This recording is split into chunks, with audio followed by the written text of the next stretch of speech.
Right, hello folks, and welcome to the sixth talk. And tonight I'm taking a look from a Buddhist point of view at psychology and psychotherapy. And this is yet another of the talks where I've realised that the subject matter of the talk could be spread over about 8 lectures in itself, and they will be full. Anyway, here goes. Okay. So I've talked before about the development of scientific thinking in the West, particularly in the 19th century. The idea is that there are natural laws, like physical laws, that apply to the human world. And I've looked at different developments out of that have affected us very much in the 20th and into the 21st centuries. Well, psychology and therapy also began in the late 19th century, when that form of scientism was at its height.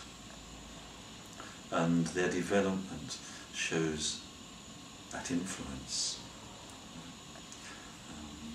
So if you go back to the beginnings of psychology as a discipline in its own right, you're going back to the late 19th century, and you're going back to people who wanted to apply the scientific methods of the time to the study of human beings.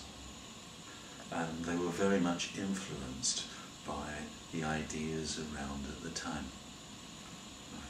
So first of all, what you get is the founding of some university departments of psychology in the late 19th century.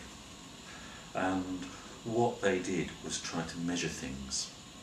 So what you got, for example, in German universities, was some people who were very keen, for example, to measure, well, the strength of stimuli, the strength of things like the strength of the intensity of a light, for example, and how that correlated with what a person actually sees, how strong the visual image of the light, for example, that they saw actually was.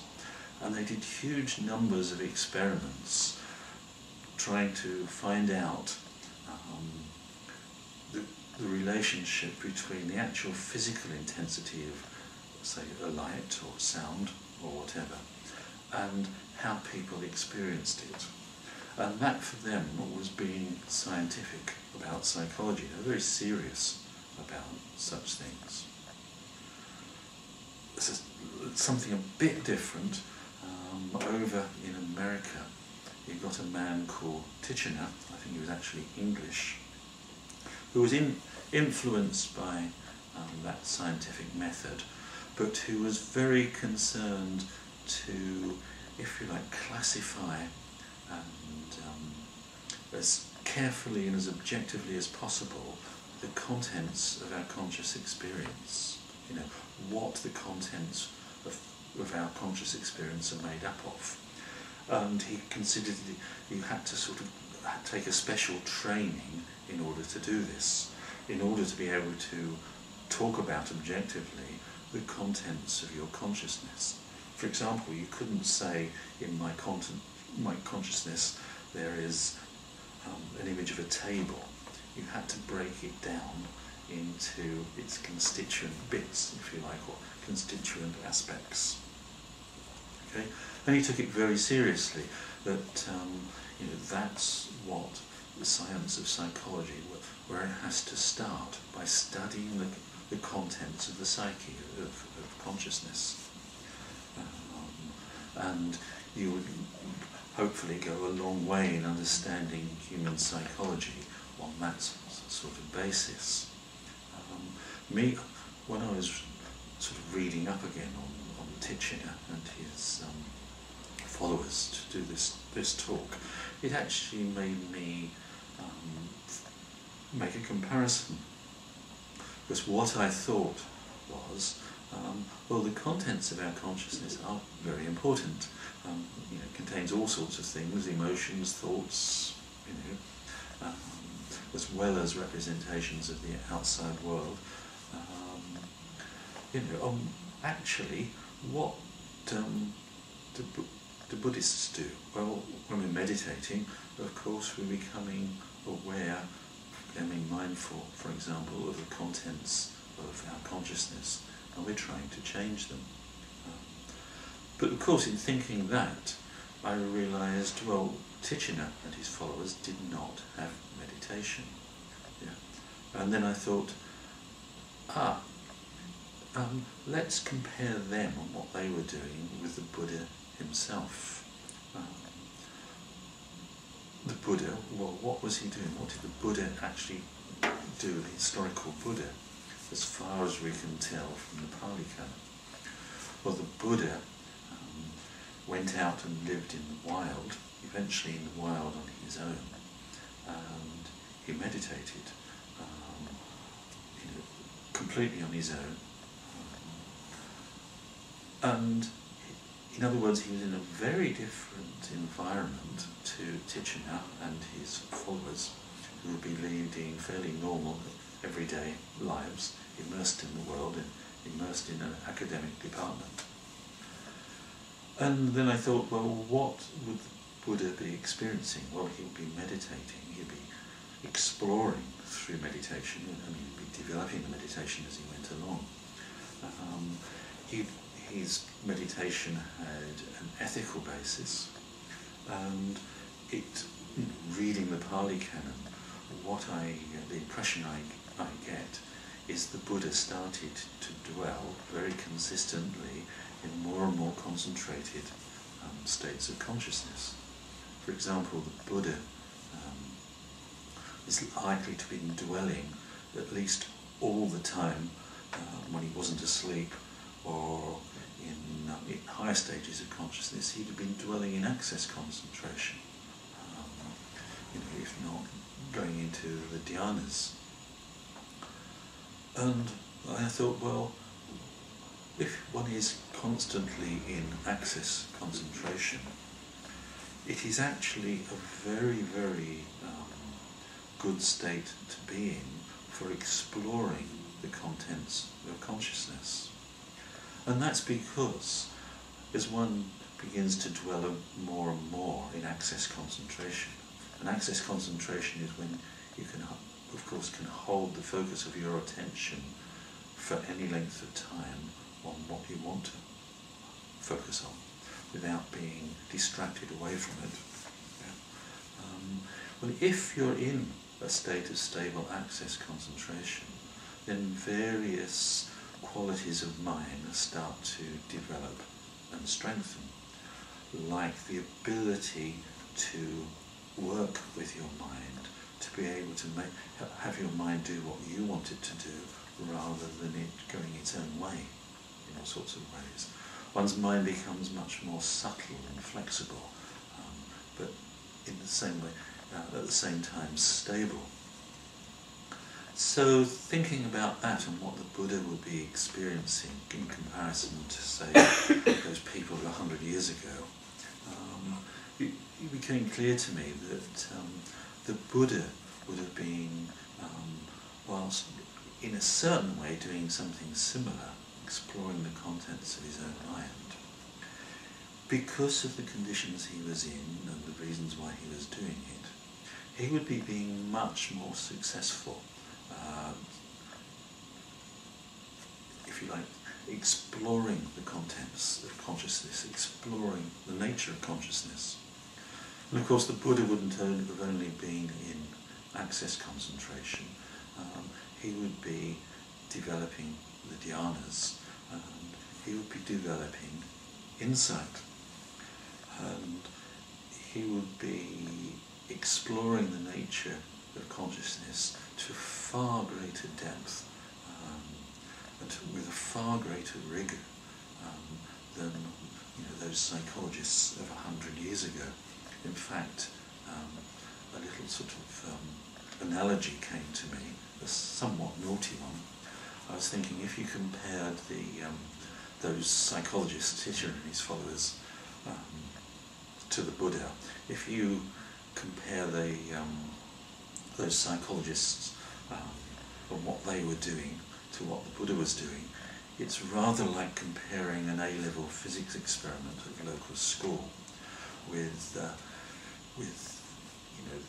the Large Hadron Collider at CERN and all the scientists doing that. It's almost as far apart in, if you like, complexity and depth of exploration as that.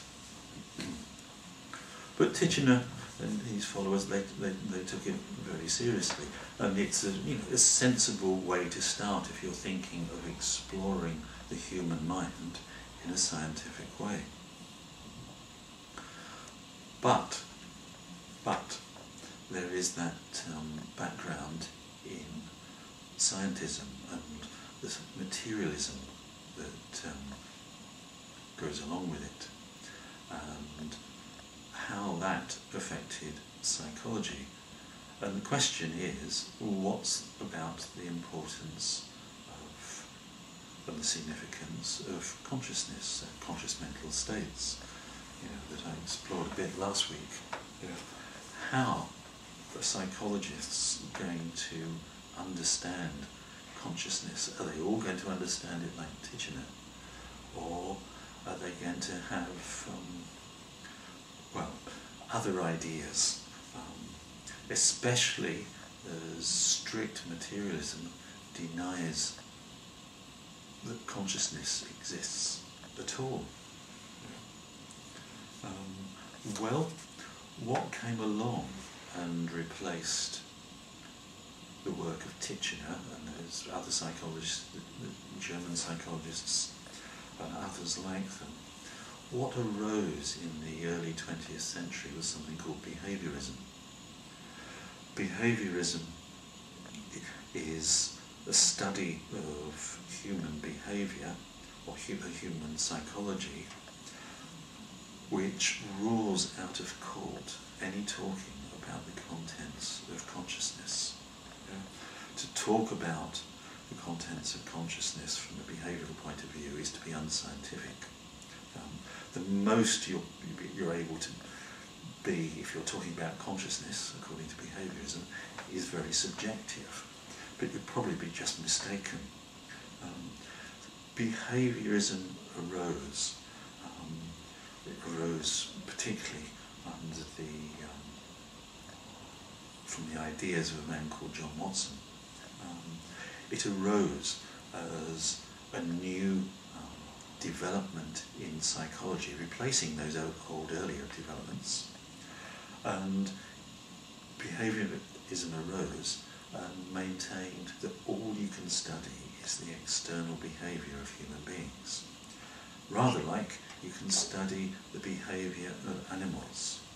And as I mentioned last week, behaviorism developed into the study of animal behaviour, for example, the behaviour of rats in cages or boxes, being rewarded for pressing levers. And behaviourists seem to believe that that was the way you get to understand human psychology. But behaviorism became very, very influential. It became more or less the dominant form of psychology as academic psychology grew in the 20th century. So behaviorism really does arise from that scientistic, that materialist background, and it is, if you like, the most extreme version of it, ruling out of court the existence of consciousness, more or less at all. I mean, if one actually looks at materialists, people who deny consciousness, they're often very inconsistent, which is perhaps quite a good thing. Sometimes they deny consciousness and it exists at all, and at other times they say it sort of exists, but it's not really anything other than the activity of the nervous system, for example. And that sort of view was one around 100 years ago, very much. Consciousness exists, but it's only really the activity of the nervous system. So a variety of positions, of materialist positions with regard to consciousness. And they were all there in the early psychology, although the behaviourist version came to dominate. Backtracking a little, at the end of the 19th century, there began to be developments of what one could now call psychotherapy. This wasn't due to psychologists. Psychology was an academic discipline practiced by a few people. It only just started. But there were people, another profession, who were having to deal with real people in the real world and their problems, especially their mental health problems. And these people, of course, were doctors, particularly neurologists and psychiatrists. And it's interesting that what one discovers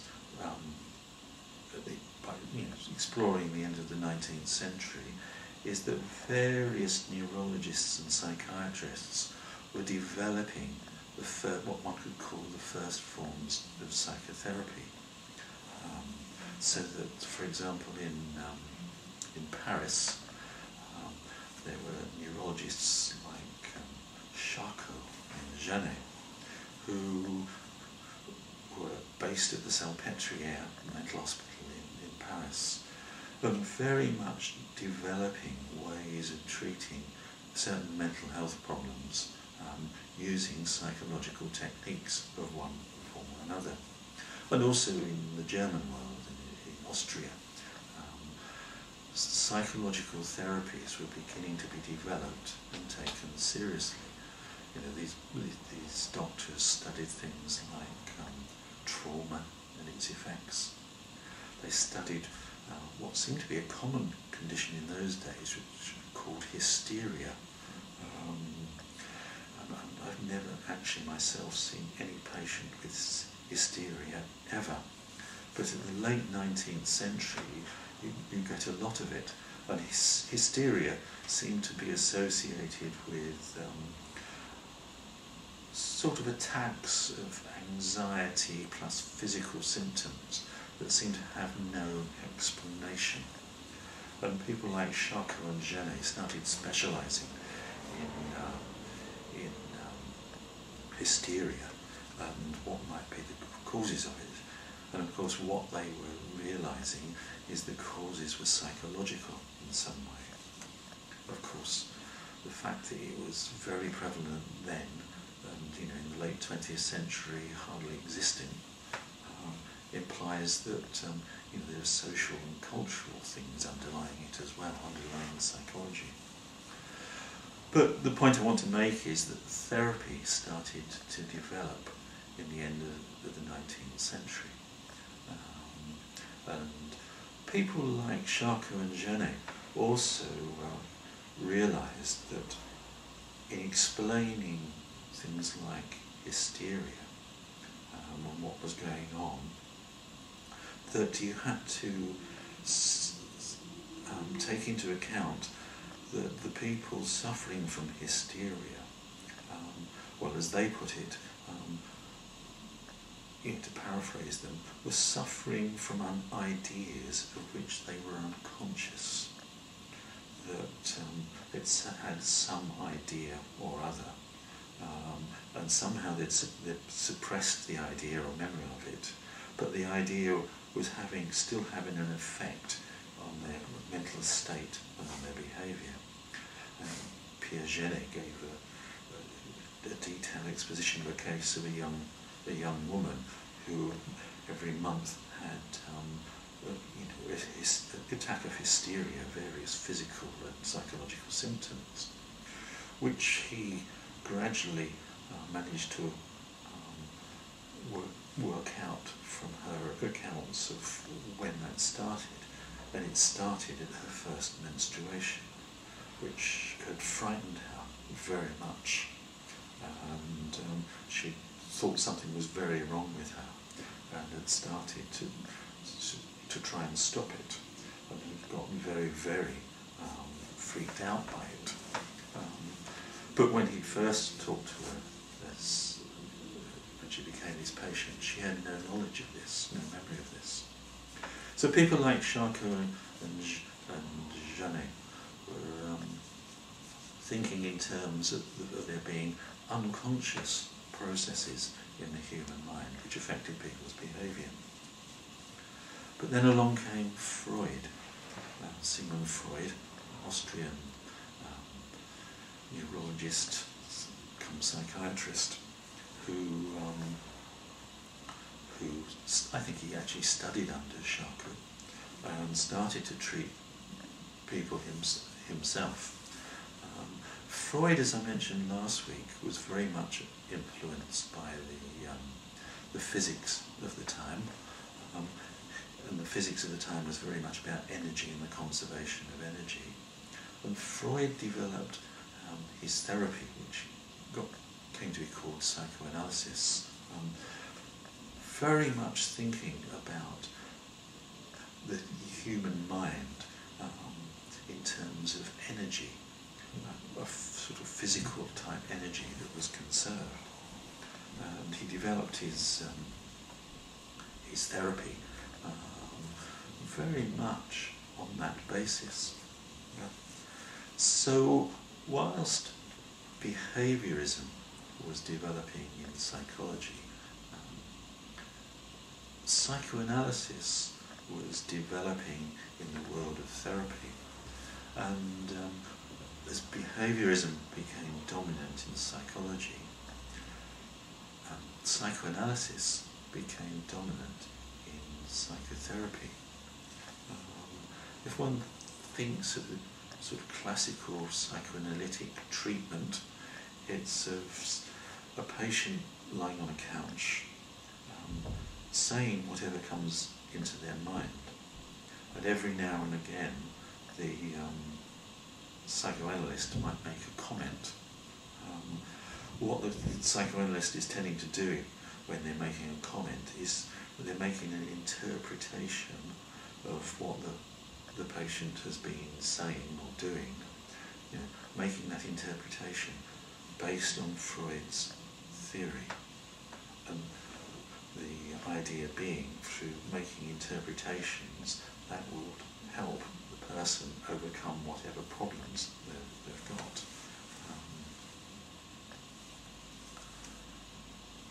As I said, behaviorism and psychoanalysis became dominant. Behaviorism very much dominant within the world of psychology. Psychoanalysis became dominant within society as a whole. Freud started to get taken very, very seriously. So by the mid-20th century, Freud is, not just a big name. He's been taken as one of the most important scientists that there's been. That he made discoveries about human psychology, based on theories of energy, based on scientific theories,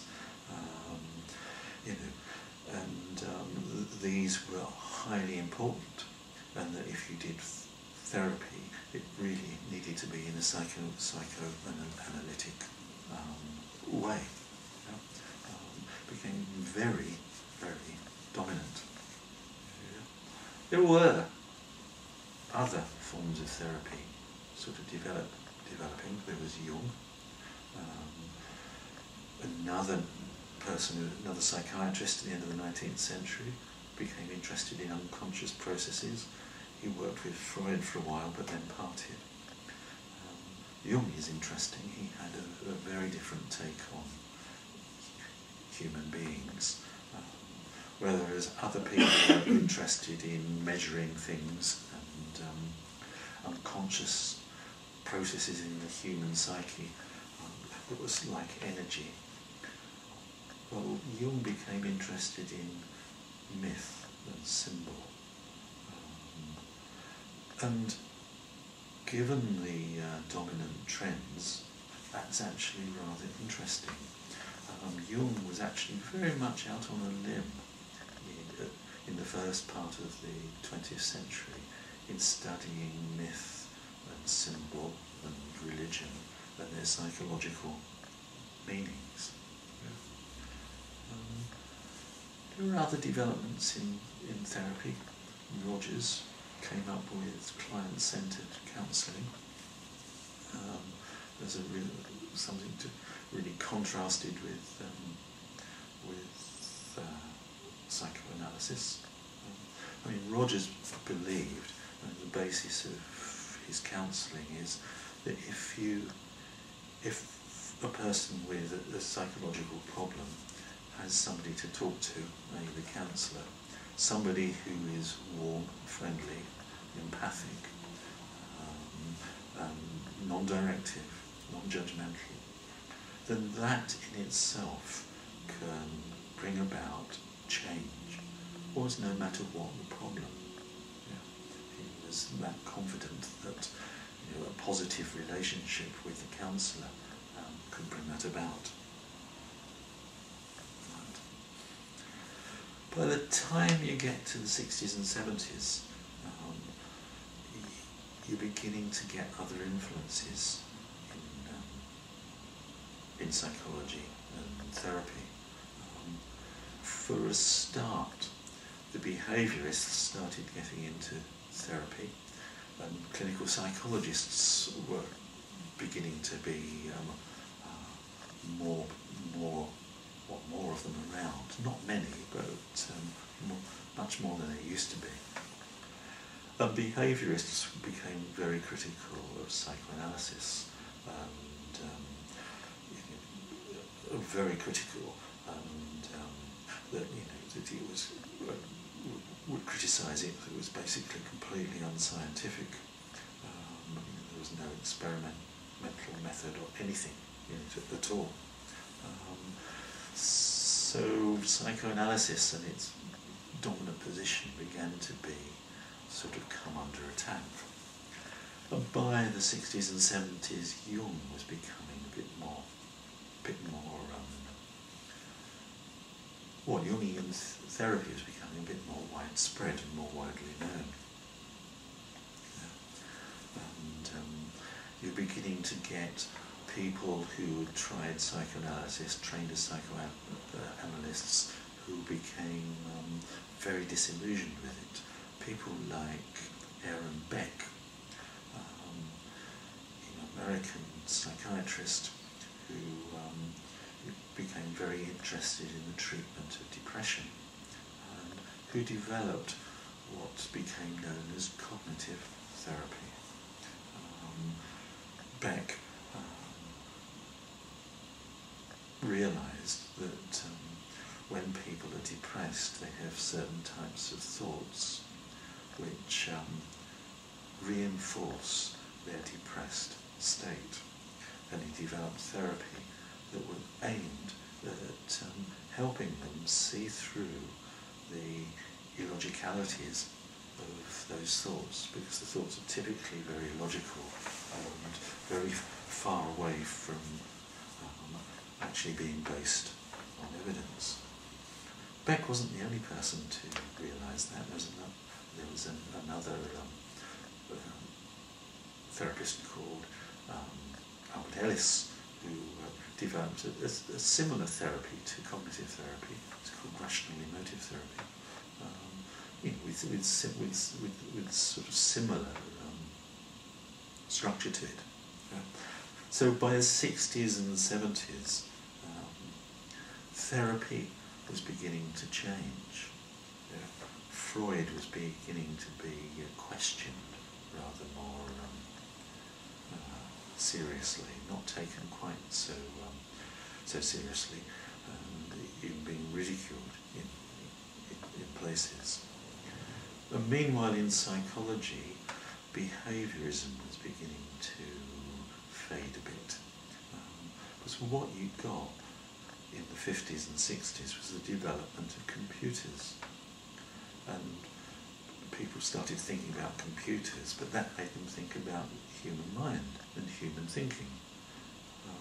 And that made people realise that perhaps you should take into account at least what people think when you are trying to understand human psychology. So by the mid-70s, which is where I come into the picture as an undergraduate in psychology, the old sort of earlier 20th century psychology and therapy are beginning to change. Though my undergraduate courses in psychology, though there was still quite a strong behaviourist emphasis in a lot of them, there were other things in them besides behaviorism.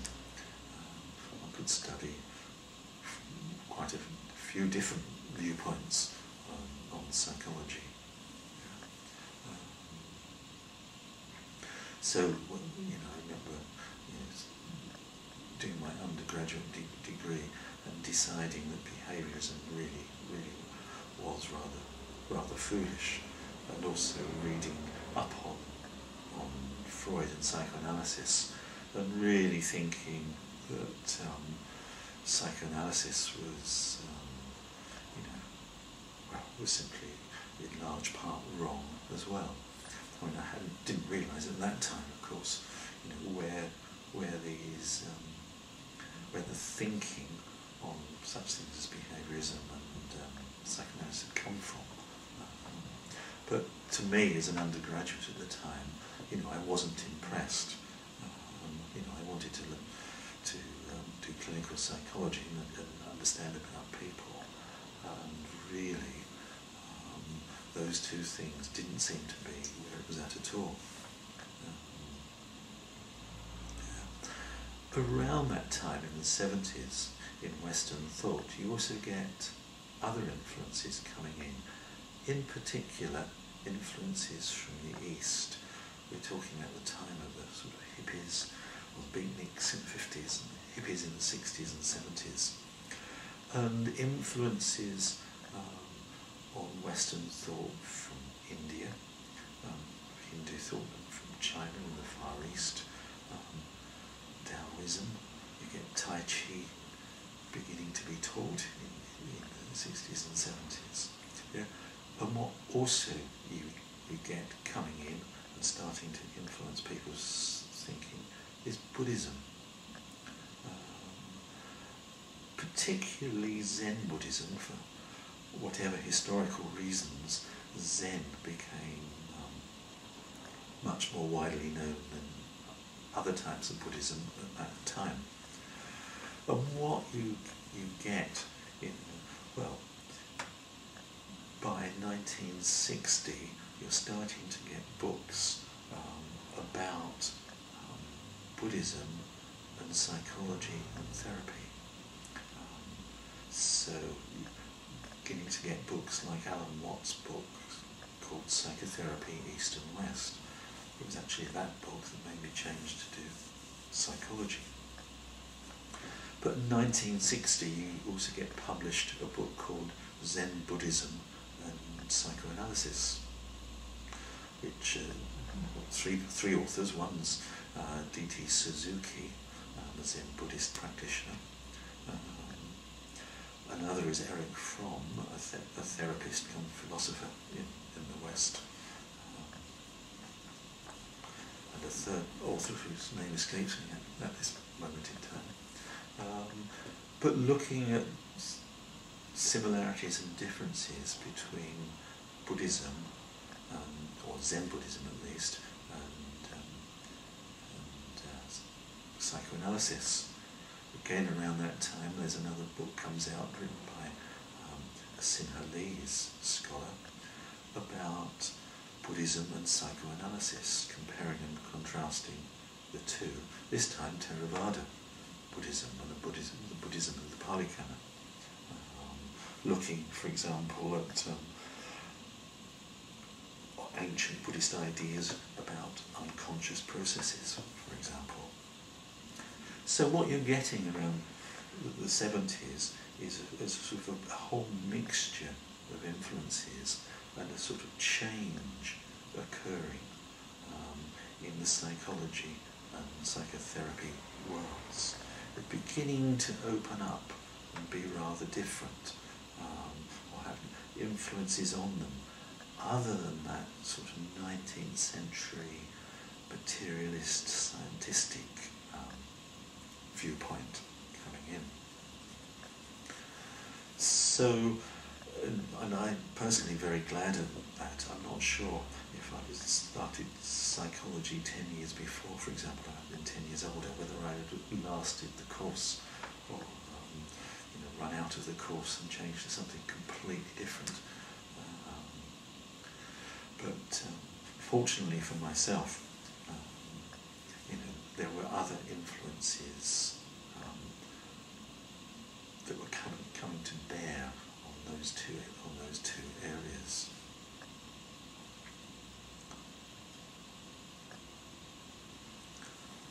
And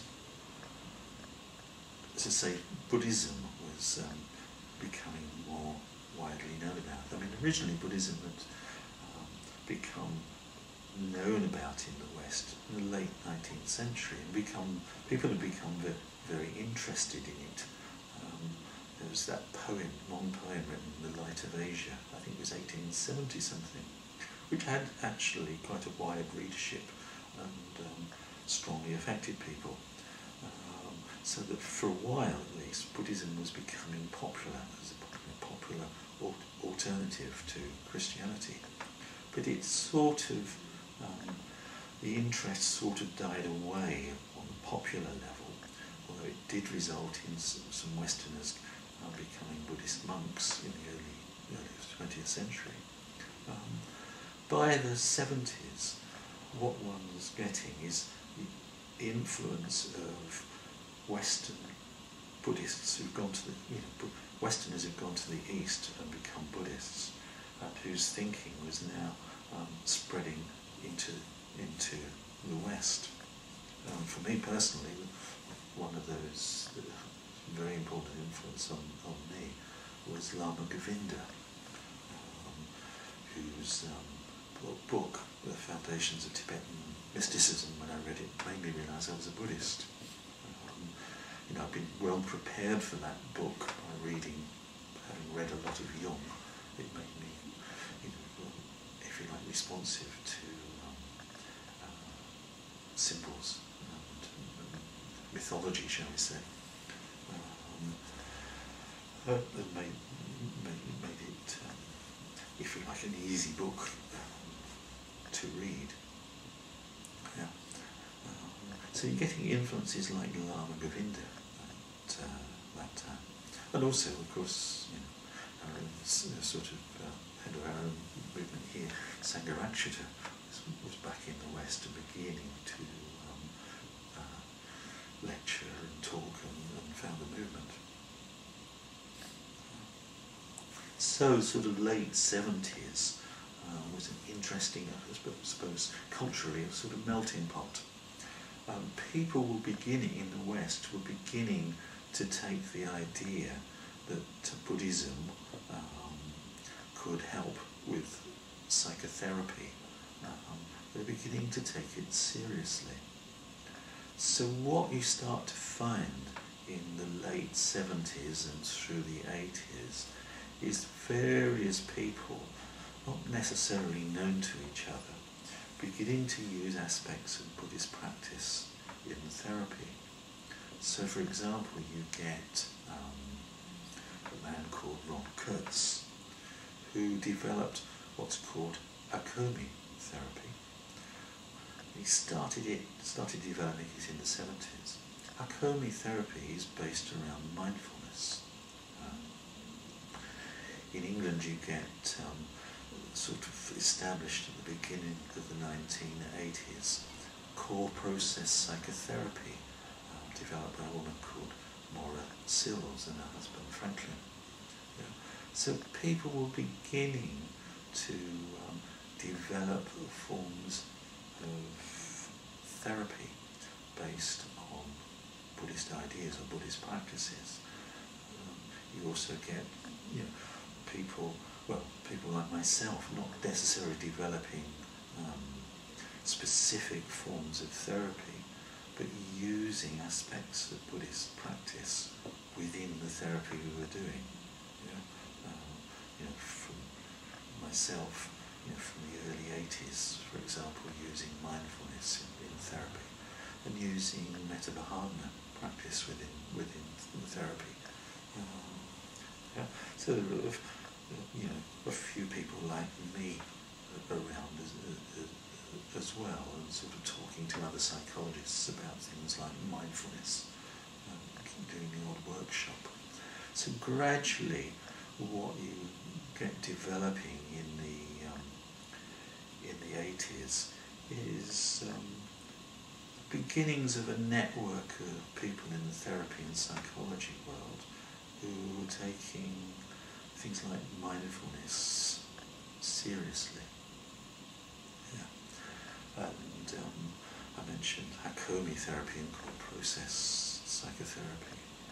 But the two forms of therapy that began to be taken much more seriously in the world of therapy and psychology were developed by two people in America.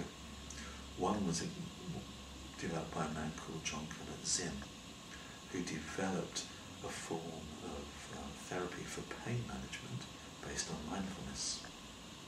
And that developed into what's called mindfulness-based stress reduction. He was doing that in Boston. I think he actually started in the 70s. Developed it and started publishing research on it in the late 80s. I remember coming across research by him in the late 80s and thinking, oh, this is interesting. Somebody's actually doing research. Of course, in the world of psychology, mainstream therapy world, psychiatric psychology world, research is emphasised, that forms of therapy have to be backed up with research showing if they're effective or not. The thing we have to remember is quite a lot of forms of therapy that have developed have not been backed up by research. So however effective they are, they don't necessarily, haven't necessarily been taken very seriously within the world of psychology, for example. But John Kabat-Zinn started to publish, research on his treatment. Meanwhile, on the other side of America, in Seattle, a woman called Marsha Linehan was developing a form of therapy for people with what's called borderline personality disorder. It's a bit of a misleading name. It's better name for it is emotionally unstable personality disorder. People who experience very extreme emotions at times, anger, anxiety, sometimes depressed mood, who can, self-harm, create enormous scenes. People are quite really rather difficult to help and treat. And Marsha Linehan developed a form of therapy specifically with these people in mind, based on mindfulness training. It's called dialectical behaviour therapy, which through the 90s became to be widely known and taken very seriously indeed, because up to that point nobody had any effective therapy for people with emotionally unstable personality disorder, and suddenly somebody was coming up with it, also backed up by some research. So Marsha Linehan, I think she's not a Buddhist herself. I learned from her she's actually a Catholic, but was involved with a Catholic contemplative group who were very interested in Zen. So that's how it sort of the sort of Buddhist practice that it got into her therapy, a sort of somewhat roundabout route. So, by the 90s, what you're getting is the therapy world being very interested, becoming more and more interesting, taking more and more seriously Buddhist practices. And that interest was increased when a group of researchers in Britain started to take mindfulness training very seriously themselves and developed a form of treatment for depression. This group of researchers I'm talking about is John Teasdale and his various associates. John Teasdale was based at Cambridge. Been studying depression and its treatment, psychological treatment, well, at least since the early 80s, I think, probably before that. And I remember talking with one of his associates, I think in the later 80s, they'd been coming to realise that what we would now say how mindful somebody was of what was going on in their mind was a very important predictor of how well they did with cognitive therapy. So they're beginning to think that perhaps therapy needed some form of mindfulness-like component to it. And they eventually developed what they called mindfulness-based cognitive therapy. So by the beginnings of this century, even more influence was being, even more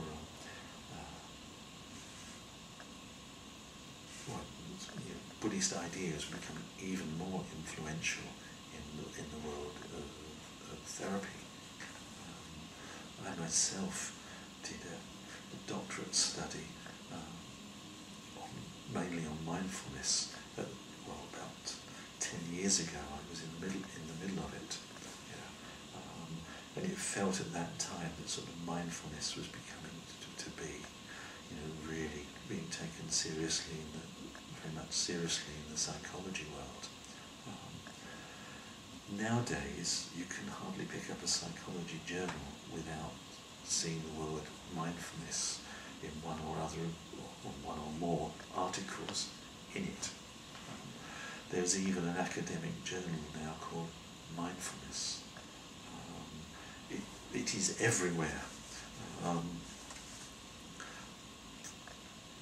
The therapies based on mindfulness have even been given the label third wave therapies now. The sort of therapy developed, the first wave therapies like maybe psychoanalysis and the like, then the second wave therapies like cognitive behavior therapy, and now the third wave therapies that we've got mindfulness as part of them. And in fact there are a variety of different therapy approaches these days based around mindfulness, and you could, of course can do academic courses on mindfulness, and as I say, through the world of psychology and therapy, it's everywhere.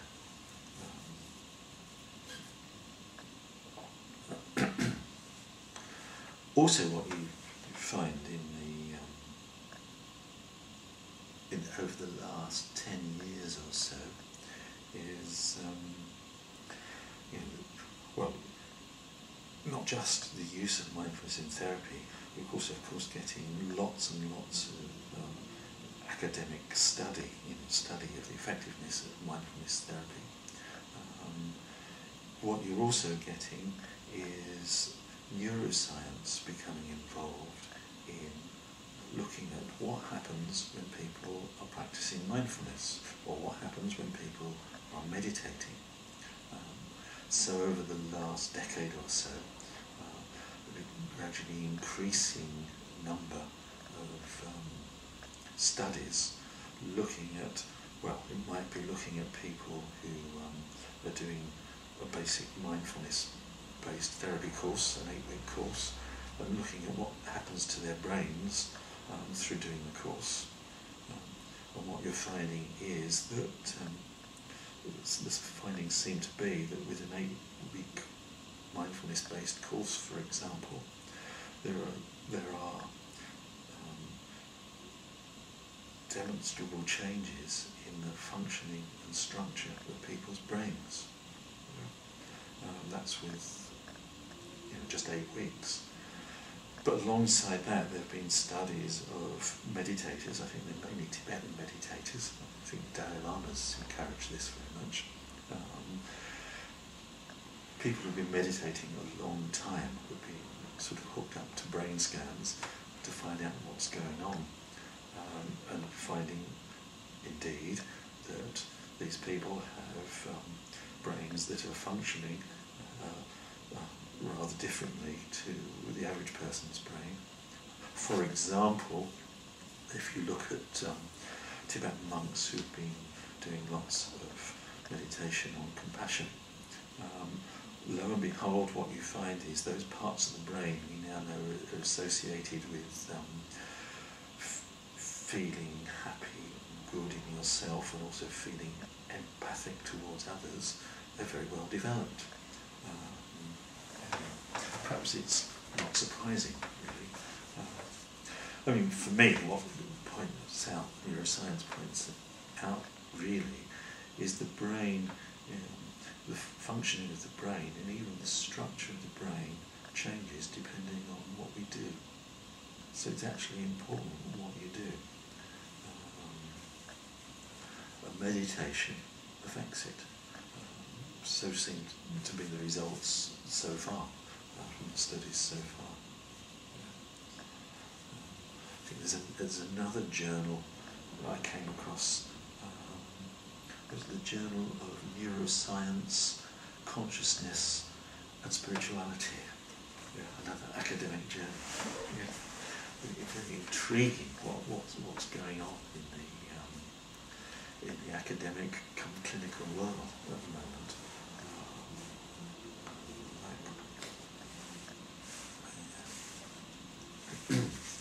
So, I've given a very quick overview of the sort of development of psychology and therapy. I suppose the important things, I suppose, to looking at over the last 30 years or so, developments in psychology. Well, it is the development from that cognitive revolution you talked about. They're developed, based upon Beck's cognitive therapy, and coming from behaviour therapy, developed what's called cognitive behaviour therapy, which is the dominant form of therapy within the sort of the orthodox medical psychological world, very much the important thing. Cognitive behaviour therapy very much being involved with teaching people skills, so that people can teaching them, things, how to understand their own mind, and skills and how to change it. And cognitive behaviour therapy, CBT, very much dovetails into mindfulness-based approaches and Buddhist approaches. In fact, I've got an essay from a chap who worked at the Maudsley in London, an essay from the mid-80s, looking at behaviour therapy and looking about how the Buddha used behaviour therapy with people, calling that cognitive behaviour therapy with people. And De Silva is the man I'm talking about who wrote the article. He pulls out some fascinating examples of the Buddha doing therapy with people, including King Pasenadi, who was overweight through eating far too much food. And De Silva, his article includes a sort of a quote from the commentary, a Buddhist commentary, detailing how the Buddha got King Pasenadi to lose weight. He basically had one of the princes to recite the king a verse just as he was about to take his last mouthful of food. The verse was about, not eating anything long. And then on the next meal, and that would stop the king taking the last mouthful. And at the next meal, the serving was only as big as he'd eaten last time. And then at the end of that, before he took the last mouthful, the prince was to say the verse. So gradually, step by step over meals, the king was eating less and less. A sort of structured approach to losing weight. Not a sudden crash diet, but a careful approach. But looking over the last sort of 30 years or so, therapy's become very much dominated by, if you like, cognitive behaviour therapy with Buddhist methods coming in as well. I think these are very positive developments. Looking at them. I mean, if one thinks about the application of Buddhist ideas in the therapy world and in psychology, to me it seems just sort of, on the whole, a very positive development. More and more people can make use of Buddhist practices. You don't actually have to be a Buddhist to do them, because what Buddhist practices are practical means for human beings to develop positive qualities and skills and understanding.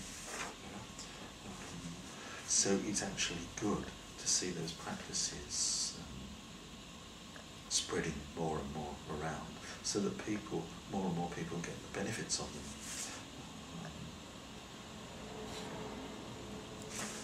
I suppose it's also, I feel it's good from a Buddhist's point of view that Buddhist practices are getting very widely known, as it simply raises the profile of Buddhism in the world. My perception over the last 30 years or so that I've been a Buddhist is that Buddhism doesn't tend to make it into serious debate in the West. Somehow it's sidelined or not taken seriously or simply misunderstood. And I suspect the sort of developments now with mindfulness means it's actually, at least in certain areas, it's very much in the mainstream, though still not in perhaps the mainstream in public debate. And that it's spread into the world of psychology might herald becoming much more widely known and understood. I was wondering, thinking about it, whether there are any things to be a bit concerned about with the spread of Buddhist ideas in therapy.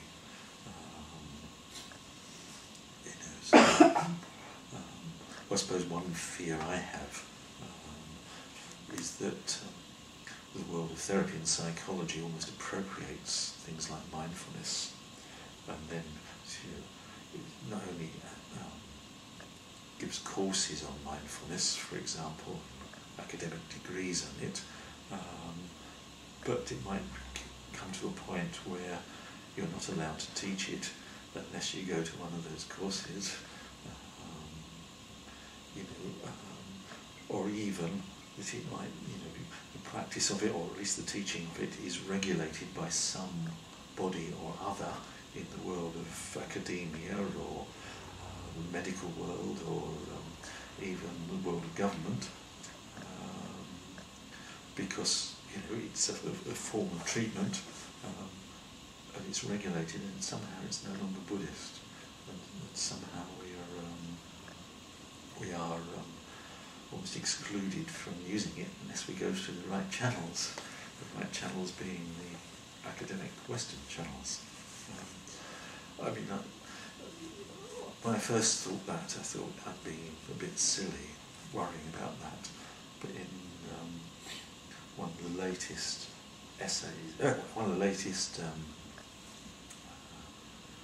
issues of the Psychologist magazine, that's the sort of trade magazine for psychologists in Britain, there was a letter bringing up the point of the issue of regulation of mindfulness teaching.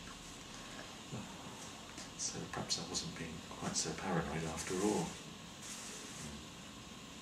Are there any other downsides to the therapy world using mindfulness, for example? Well, I do wonder at times about the interpretation of mindfulness that people are using. I'll quote, this is from John Teasdale and his colleagues' book on mindfulness-based cognitive therapy. Define mindfulness as paying attention in a particular way, that is, on purpose, in the present moment, and non-judgmentally. And mindfulness, or the original Pali term is sati, which means memory. You're actually getting a bit far away from the original use of the term. And you're also beginning to sort of, well, there is an aspect of mindfulness which is about, what should we call it, continuity of purpose, remembering what you're going to be doing, remembering your purpose in life, remembering, keeping continuity to your actions. And the emphasis on the present moment, well, it certainly has its positive side, but I do wonder about, whether mindfulness could be misunderstood. This emphasis on the present moment. I particularly thought that, I've just come across an article, I think it was one of the Scientific American articles, or it's psychology issue, where a psychologist is going into Broadmoor Hospital looking at the mindfulness of psychopaths. The point being that psychopaths think very much about what's happening now and downplay what's going to happen in the future.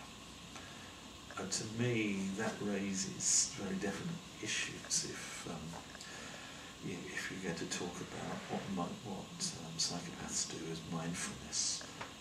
It begins to me to seem to be missing the point in quite a major way.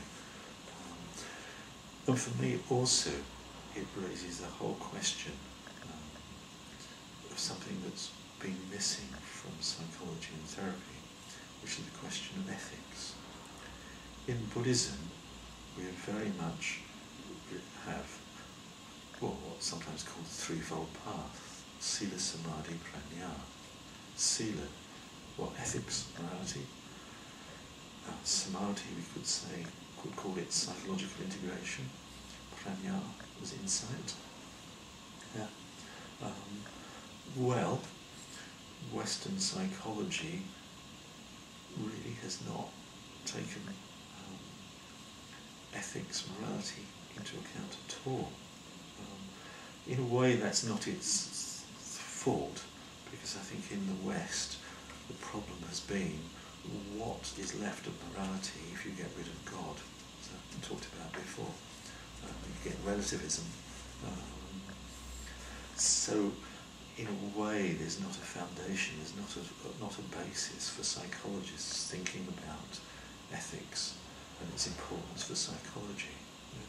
Of course, from a Buddhist point of view, it matters very much. The motive behind your actions and how that influences your psychological integration, your level of happiness, the state of your mind. Yeah. Well, that ethics is very much missing as a factor in Western understanding of psychology. if you go back to that definition of mindfulness, the authors also stressed to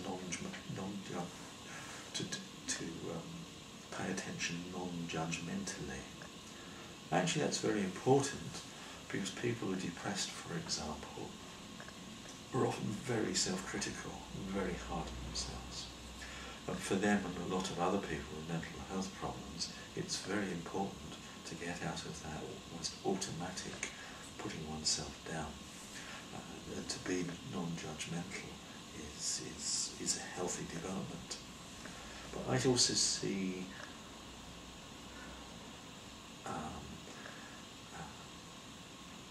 links in the use of that term and how much it's been emphasised with sort of modern Western beliefs about tolerance. Well, that tolerance involves not judging other people, especially if you're from other cultures. There's a sort of problematic, I would call it, Western misunderstanding of tolerance involved in such ideas. And also, if one looks at Western understanding of mindfulness, there doesn't seem to be any awareness in it, as far as I can gather through exploring it recently, any awareness of more concentrated states of mind. I mean, I mentioned access concentration and dhyana. So far, that doesn't seem to have really, such things have really been taken seriously, as far as I can gather, within psychology and therapy. There can be various reasons for that. But I recall my discussions with other psychologists, people interested in Buddhism and therapy. This is at a seminar I was in the 1980s, and it was very clear that I was the only one there who took seriously the importance of things like access concentration and dhyana. For the others there, talking about such mental states, all these people were meditators, talking about such mental states was somehow, elitist and inegalitarian and just not on. In fact, it was in the Buddhist tradition, it seemed to be downplayed. I think there are influences in Buddhist tradition coming from Zen, for example, about this. I mean, Thich Nhat Hanh, I think, criticises dhyana, getting into dhyana.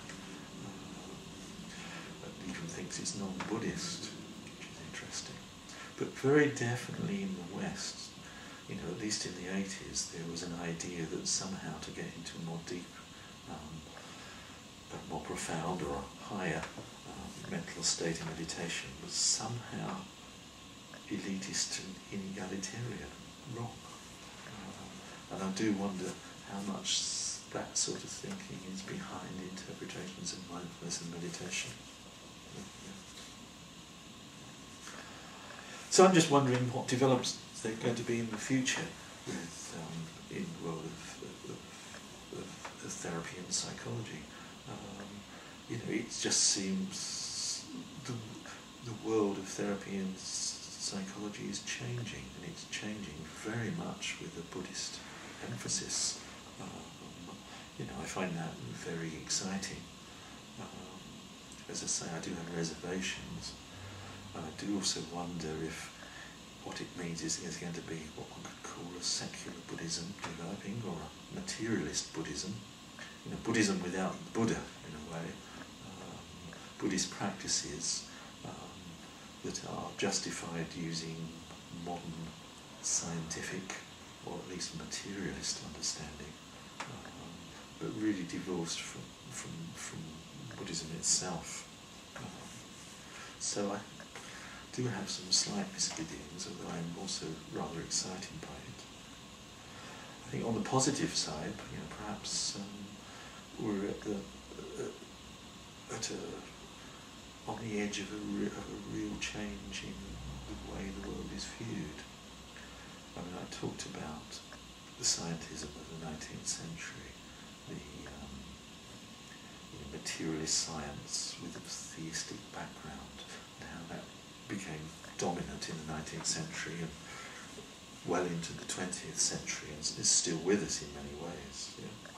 And that, of course, replaced the old Christianity.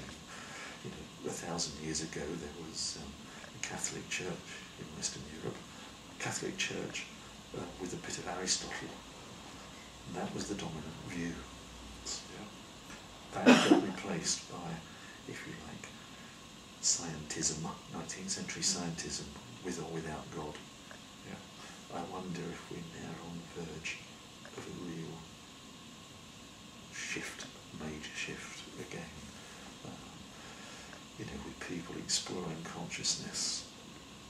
Maybe we're on the edge of perhaps in the world out there people begin to take consciousness seriously and not just reducible to matter.